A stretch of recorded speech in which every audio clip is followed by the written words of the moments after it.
U današnjoj emisiji ću vam svim mojim dragim gledateljima preporučiti 10 jako bitnih informacija koje su vezane za isprekidani post. Koji je najzdraviji režim prehrane, ja ga osobno prakticiram preko 10 godina i praktično svakom mom pacijentu preporučujem da koristi nešto što je izuzetno znanstveno dokazano i izvanredno utječe na naše zdravlje. Međutim, određeni broj osoba čak ne smiju prakticirati isprekidani post, to ću vam reći u danjem dijelu emisije. Međutim, nekoliko informacija koje trebate znati o isprekidanom postu ćete danas saznati.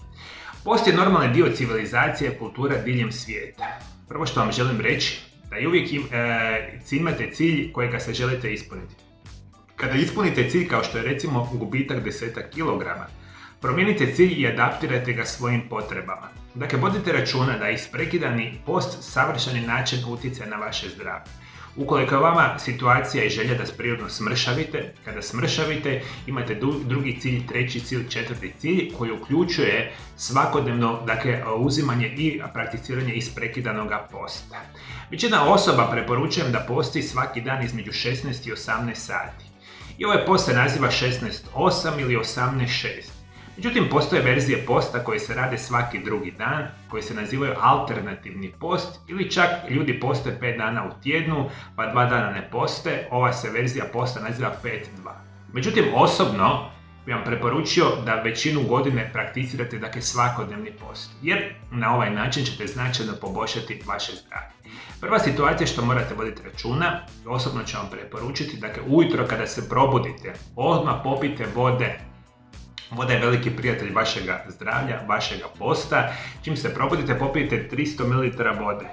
Ciljete da popijete tijekom dana minimalno 2 litre ili 2,5 litre vode. Vodu ćete piti na ovom 16-satnom postu najviše. Izuzetno je zdrava, potrebna za hidrataciju, kontrolu elektrolita, super. Dalje što morate razmišljati da budete zaposleni. Ako cijelo vrijeme nešto radite, nećete misliti na hranu, a ovo je posebno bitno za prvih recimo nekoliko dana, tjedan ili dva. Svi vi koji ćete se prvi puta odlučiti na isprekidani post kao stil vašeg života, vaš organizam neće odmah reći da će njemu biti savršeno. To će trebati se malo uhodati, nekom će trebati nekoliko dana, nekom tjedan, nekom dva. Biće tu određeni simptoma zapravo nuspojava, međutim to će brzo proći. Vodite računa da jedan od onih prvih situacija koje se ljudi najčešće žalje biti će glad. Osjećaj gladi ćete imati puno više tijekom jednog dana, međutim to će proći. Kad se organizam adaptira na neuzimanje hrane 16, 18, 20 sati, apsolutno nećete osjećati glad. Budite zaposleni, radite nešto što volite na poslu, recimo hobi, ne mislite na hranu i situacija će proći. Apsolutno smijete piti kavu, ali crno-tursku kavu, ona je najzdravija verzija kave. I smijete ju piti 2 do 3 puta dnevno. Vodite računa kada ste na fazi posta, pijete puno vode, što je izvanredno. Smijete piti crnu tursku kavu bez dodataka u najvećem broju slučajeva. Nema mlijeka, nema šećera i tih otrova koji nam uništavaju zdravlje. Isto tako smijete piti čajeve bez dodataka. Danas poznajemo stotine i stotine vrsta čajeva. Možda recimo moja će preporuka biti da uzimate recimo zeleni čaj.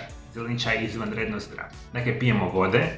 Smijemo piti kavu, ujutro popijemo recimo 1 decilitar kave, popodne isto tako i možemo popiti, 2-3 šalice čaja dnevno bez ikakvih problema. Kada vas uhvati glad, samo izdržite. Glad dolazi u valovima i nije nešto što će vas mučiti satima.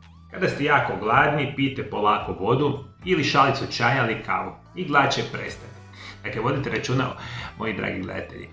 Ja se često, kada educiram moje drage pacijente, što je zapravo glad. Vi imate totalno pogrešnu percepciju o samoj gladi. Ajde prije nego što nastavim, zaustavite ovaj video zapis i komentirajte dolje ispod video zapisa. Što je zapravo za vas glad? Kako vi manifestirate glad? Jer je glad jedan od najčešćih pritužbi samog isprekidanog posta u prvih tjedan do 2. Kao bit ćete gladni kada je to nešto loše. Vjerujte mi, na riječ glad je sasvim u redu. Čak bih rekao jako dobro za vaše tijelo. Samo što se mi bojimo biti gladni jer je to nama nametnuto. Razmišljate da glad dolazi u valovima. Kada se popne gore da ste izuzetno gladni, samo izdržite.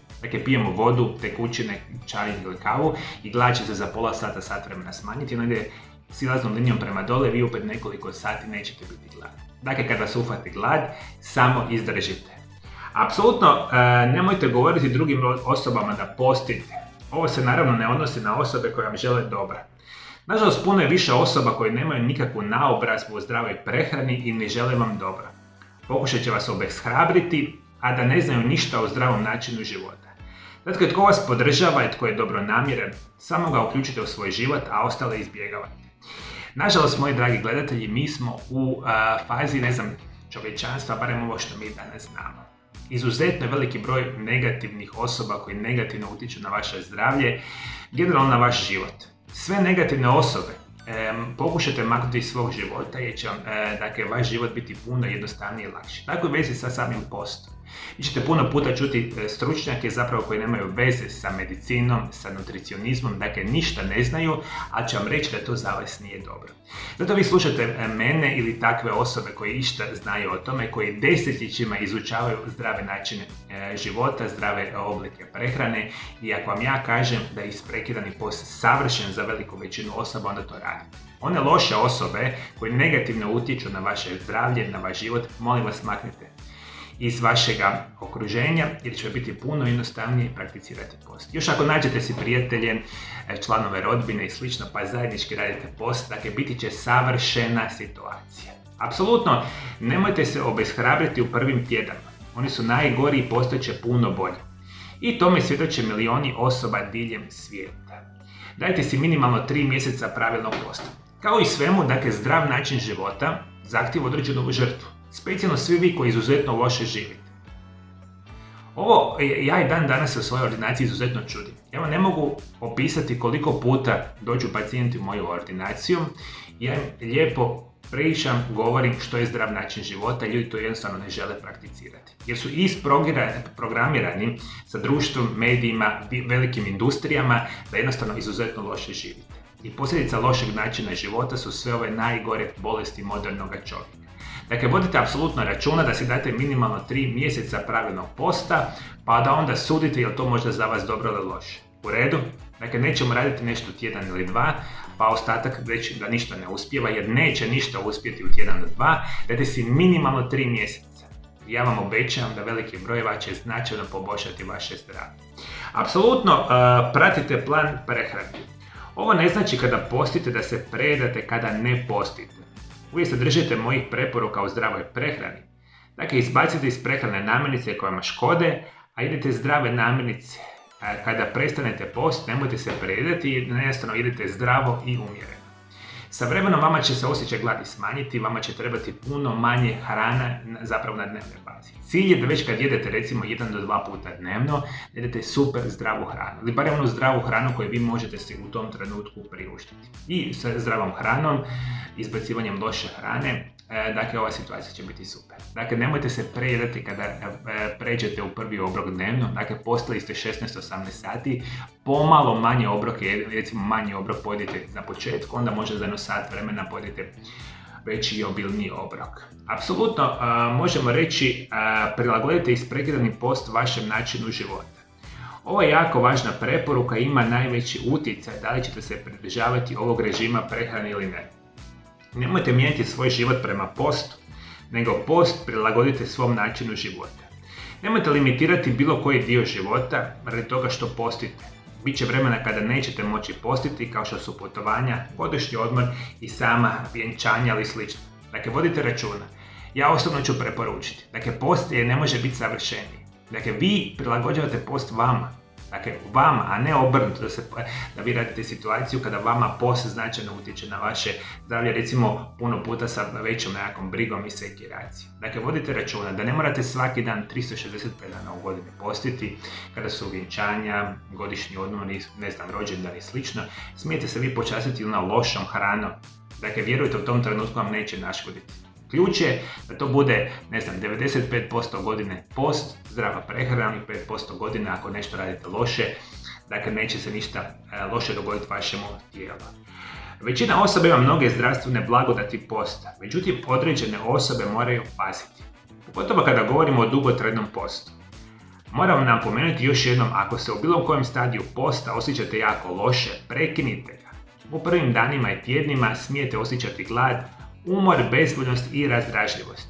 I to je sve normalno i trebalo bi proći u nekoliko dana. Dakle, ključ je da shvatite, 95-97% osoba smije prakticirati post.